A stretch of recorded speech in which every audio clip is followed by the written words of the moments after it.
Maring naiinip ang mga tao dahil nananatili lang silang nakatitig ni Edward sa isa't isa.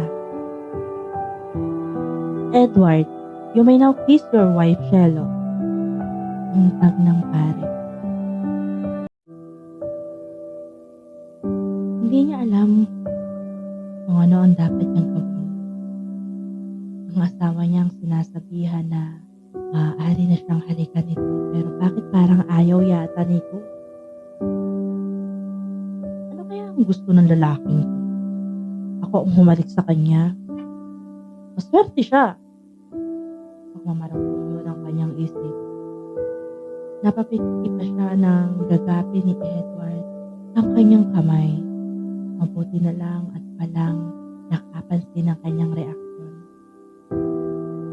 Ramdam na ramdam niya ang lambot at init ng palad nito. Hindi na niya maipaliwanag kung paanong napatisik siya rito. Basta ang alam niya ay parang may magnito ang mga mata nito at unti-unting lumalapit ang mukha nito sa kanyang mukha. Napapikit na lang siya habang hinihintay kung paano siya hahalikan nito. Parang nilukuban ng kung ano. Init ang kanyang pagkatao nang dumampi ang labi ni Edward sa kanyang mga labi. Damang-dama niya ang kalambutan ng mga labi nito. Kung kanina ay gusto niyang matumba dahil sa kaba, ngayon naman ay para siyang matutumba sa kakaibang sarap na dulot ng kanyang unang halik. Nakaramdam siya ng kahunghangan nang tapusan nito ang kanyang halik. Kung siya lang ang masusunod, gusto niyang magtagal pa ang halik na iyon. Pagmulat niya, ang kanyang mga mata ay nag-init. Nag-init ang kanyang mga pisngi nang makita niya ang mapanuksong ngiti nito. Ngayon ka lang ba nakatikim ng halik?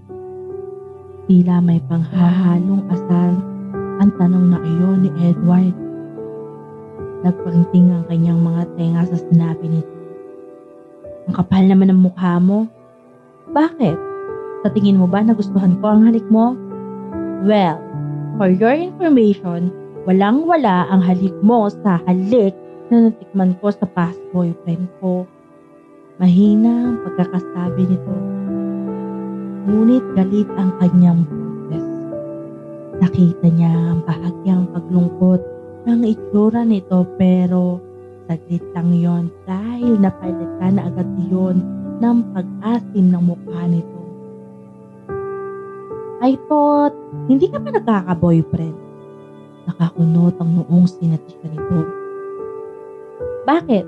Yun ba ang sinabi sa'yo ni Papa? Well, sorry ka na lang dahil bago mo pa ako mapakinabangan, sabihin ko na sa'yo, hindi na ako virgin. Nakita niya ang pagkagimbal ng itsura nito. Lalong tumapang ang mukha nito. Pakiramdam niya ay tagumpay siya. Akala mo sana. Akala mo naman talaga na may isahan mo ko. Pwes, nagkakamali ka. Kung mautak ka, mas mautak ako. Sigaw ng kanyang isip. Kung balak mong umatras, it's too late, poor boy. You're my husband now. Ang dapat mo nalang gawin ay tuparin ang pangako ninyong bayaran ang lahat ng pagkakautang namin. Siya naman ang wari ng asal kay Edward. Nakitang-kita ang pagkainis nito. May araw ka rin sa akin, Mrs. Shelo Villarreal. Pagbabantayan nito sa kanya. Mrs. Shelo Villarreal? Parang sa halip yata na matakot siya sa banta ng kanyang asawa, ay para siyang nakikinig ng musika. Shelo, Magtigil ka! Saway ng kanyang isip. Hindi siya dapat magpadala rito. Kailangan maging rude siya para mapilitan itong ipaanal kaagad ang kasal nila. Hindi rin naman po pwedeng hindi ito tumupad sa usapan dahil nagawa niya ang kapalit yon. At yun ay ang magpakasal siya rito. Hindi niya nakasalanan kung hindi maging maayos ang kanilang buhay may asawa dahil hindi naman talaga magiging masaya. Isang pagsasamang walang mamamagitang pagmamahal. Saglit na natigil ang kanilang pagbabangayan nang magsilapitan na ang mga tao sa kanila upang batiin sila. At ang lahat ay nagsasabing bagay silang dalawa. Nagtagal pa sila sa loob ng simbahan para sa picture taking.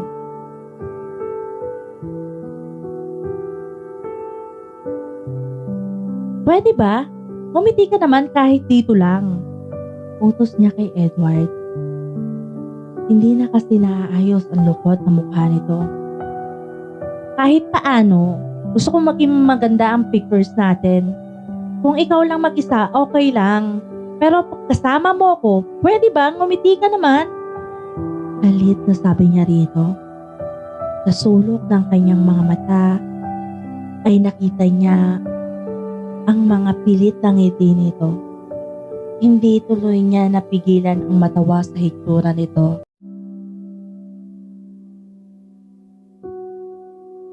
Pakiramdam ni Shelo ay pagal na pagal ang katawan niya pagkatapos ng selebrasyon ng pag-iisang dibdib nila ni Edward. Kahit paano ay nag-enjoy siya, lalo na sa nakita niyang kasiyahan ng kanyang ama at ng lahat ng mga taong nagdalo. Maliban na lang kay Edward na hindi na niya nakitang ngumiti uli. Ang mga magulang nito ay sa bahay ng mga ito tumuloy. Magpapatuloy pa raw ang mga ito ng selebrasyon kasama ang kanyang ama.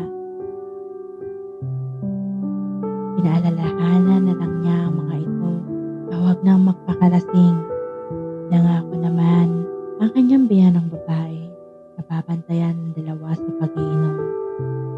Natwa siya na nakatagpo ng matalik na kaibigan ng kanyang ama sa katauhan ng kanyang biyanan na si Eduardo Villarreal.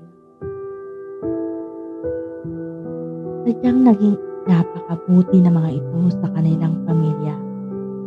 Ang ipinagtataka lang ay maaari naman silang tulungan ng mga ito at bayaran na lang nila ang kanilang pagkakautang sa mga ito kapag nakabangon. Kapag naging maayos na ang kumpanya nila. Pero bakit kailangan pang magpakasal silang dalawa ni Edward? Bakit nga ba ngayon lang naisip yun? Wala na siyang magagawa. Huli na ang lahat. Kasal na siya kay Edward Villarreal. Mayroon pang Shelo. Bulong ng kanyang isip. Tama, may magagawa pa siya. Ang kailangan lang ay kainisan siya ni Edward para hiwalayan siya nito.